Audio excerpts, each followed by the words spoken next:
Coming here today, I have no hidden agenda. I am fighting for my future. I'm only a child, and I don't have all the solutions. But I want you to realize, neither do you. You don't know how to fix the holes in our ozone layer. You don't know how to bring a salmon back up a dead stream. You don't know how to bring back an animal now extinct. And you can't bring back forests that once grew where there is now desert. If you don't know how to fix it, please stop breaking it.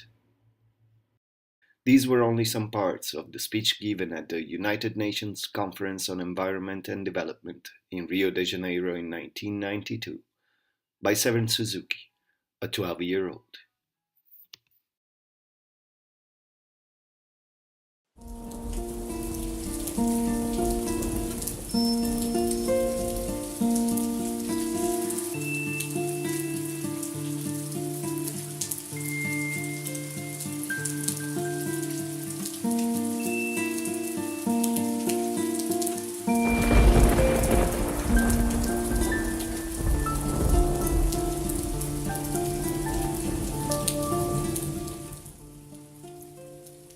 How many days have I spent asking myself how to find a way to touch the souls of people and, maybe with a magic stick, manage to contribute to changing the course of a world that seems to be losing itself more and more.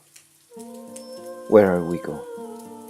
How is it possible that the dramatic situation which our planet is in and the confusion and agitation that people are suffering doesn't motivate us to stop for 1 second the blind pursuit of material wealth that, despite being chased for thousands of years, has never been able to grant the promised happiness?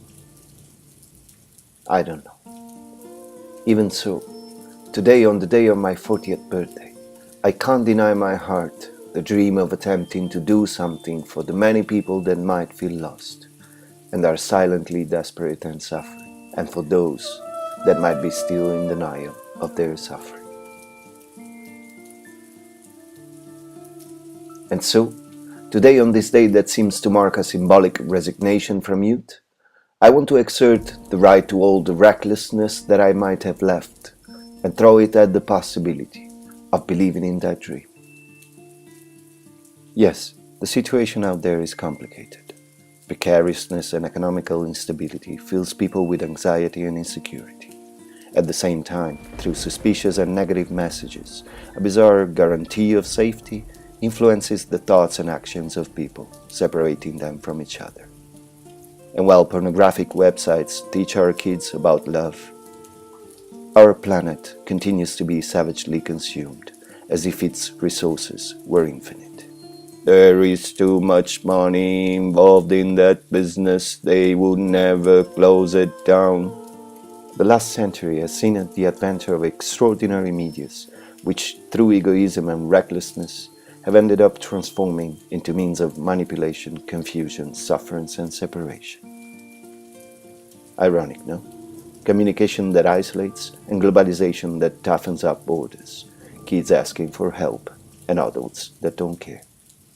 On one side we have the planet, the animals, the starving people, and the future generations begging for help, and on the other, the hangmen and their stressed and lobotomized army, hoping that pills could ever heal their indifference. And so, surrounded by concrete, plastic, metals, deafening noises, and frantic rhythms, our race keeps on proclaiming itself superior, while its members are succumbing to the mental confusion, anxiety, and solitude generated by their own choices. Everybody and everything is suffering on this planet. Something must be clearly, unquestionably, and terribly wrong.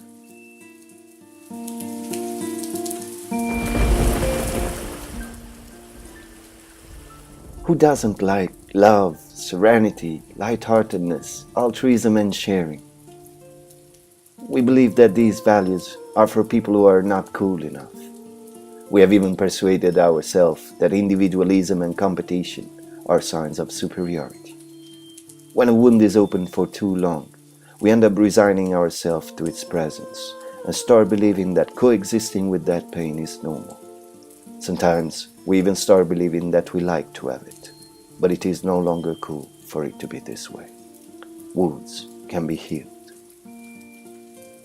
Have you ever asked yourself if your body, breath and mind are functioning properly?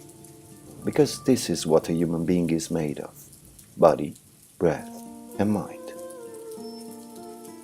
Everyone debates about the choices that should be made to solve the problems of the people and the earth, but nothing is changing.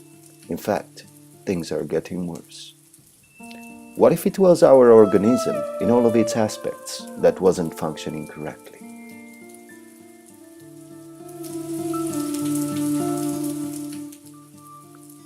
I'm not a writer. I'm not a master, even the less the Messiah coming to save us all. I'm one of us, an ordinary person who spent 9 months every year for 4 years in a monastery in India, trying to not die of anxiety, confusion and pain. And I hope that sharing my experience might help those that may have an urgent need for it to find an honest and effective support. We believe that the origins of our deep inner sufferings are to be found in the traumas that our parents and other people caused us, and in the lack of money to satisfy what we believe to be needs. But that's not the case. The true origin of this unstoppable suffering is tension. Traumas, fears, pressures, and a tsunami of virtual stimulations nourish tension. That tension, continuously reproposed, becomes chronic. This kind of tension causes a series of physical and psychological dysfunctions that begin to nourish each other in a vicious cycle, eventually preventing our bodies from functioning properly and consequentially allowing traumas, fears and insecurity to guide our lives. It is necessary to undertake a gradual journey that takes gentle care to support the body, breath and mind in letting go of tension, through re-establishment of an adequate psychophysical equilibrium. It is a long and emotionally complicated journey. The powerful enemies to face are laziness, procrastination, the resigned acceptance that a protracted sufferance tends to promote, the selfish tendencies that are evidently at the base of our nature, the conservative attitude of the personality, fears, obsessive tendencies, artificially stimulated desires, and hurtful habits of prejudice, arrogance and egoism, all heavily reinforced by the insisting and effective pressures exercised by the medias. Some people might be disappointed to know that the author is still dealing with most of the above listed problems. When reading the list above, you might have asked yourself, does he also have this one? Yes, I got it. Present. On the other hand, some others might find confidence from the same information, because it is true that each of those enemies is less powerful or destabilizing today. Weakening their power is what has allowed me to save my life, literally. Every step taken in direction of better health and mental condition is the wonderful sign that the remaining steps can also be attained. When the tunnel that you were in before was so dark you couldn't even allow yourself to even imagine a way out, getting back your smile seems like a miracle. I want to share this privilege that has been granted to me. I would like to donate hope to those who do not have it anymore, and inspire those who might have the desire to help themselves to alleviate their suffering, and hope they can find in these pages the motivation to continue in that direction. It is not necessary to become a monk or lock ourselves in a monastery to enhance our general functioning. But it is necessary to be aware that reorganizing a mind so agitated and far from its own nature, as is the case in these modern times, requires patience, regularity, compassion, willpower, clarity of intent, and the burning desire to come back to living a serene life. We have to stop waiting for the pill that will solve all our problems and those of the planet. It's time to act, to take the responsibility of our own happiness and understand that only a balanced human being, relaxed and focused, can live the experience of life without having to pay the dramatic consequences that disequilibrium implies. The following articles of this publication will be available online weekly for free, and will be supported when needed and possible by videos and audios, also for free. They will not contain the ultimate truth, just simple instruments that, if properly applied, will undoubtedly lead towards the improved psychophysical functioning of any human being. Nothing esoteric, nothing to believe in, just something to do. Let's begin by worrying about functioning properly. We will think about the rest later on. Brandish your breath as your sword, your determination as your shield, your focus as your armor, and ride your instinct as your horse. Become a warrior of life who fights the battle for personal freedom and the one of all humanity against its own limits and fears. Cultivate presence and awareness. Respect the temple that is your body through proper activity and careful alimentation. Enhance concentration 24/7.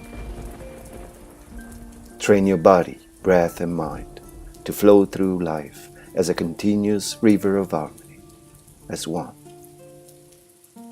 Educate your mind to be so fresh, attentive and present that muscles and organs don't need to worry. Learn profoundly everything you like. Live gracefully, intensely, passionately. Cultivate compassion, care, tolerance, respect, sharing and humility in the garden of your heart. Meditate. Sing serenades to flowers like to a passionate lover. Feel the stars, let the wind blow you. Dance with the sea. Look inside. Listen to silence. And one day, you will access that still point in your heart where you're neither good nor bad, beautiful nor ugly, rich nor poor. You simply are. There, you will find God as yourself and everything surrounding you. That day, you will understand why breath is the whisper of God. Because God, like this text and the rest to follow, is not something to believe in, it is something to experience. And because of this, it cannot separate because of religion or race. Observe your breath.